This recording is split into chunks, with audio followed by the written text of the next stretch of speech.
Stanley had known all along the check would bounce, but then he couldn't blame himself for the mess Travis had created. Stanley also knew he couldn't dip into company coffers again to bail out his business partner. Travis had spiraled out of control and he was taking the firm with him. It was time for Stanley to do something about it. So he had offered to cover Travis's hefty gambling debt with a personal check. He just neglected to mention the account had been closed for more than 5 years.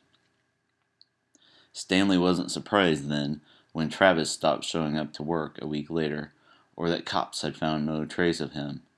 Stanley often spent his quiet moments imagining how Travis might have ended up.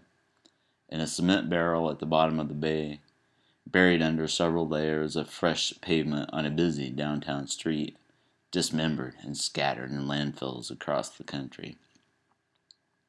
This last was particularly satisfying to Stanley because it meant Travis would finally be separated from his precious college class ring, which he was always more than happy to flash in Stanley's face, as if to prove his superiority.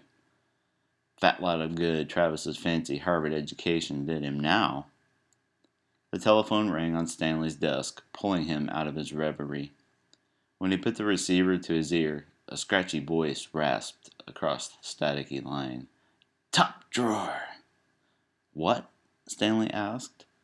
The line went dead. A scraping noise drew his attention down and to his right, and he was horrified to see his desk drawer inching open, a gnarly finger curling over the mahogany panel. Below the second knuckle, Travis's Harvard ring winked in the light like a demon from hell.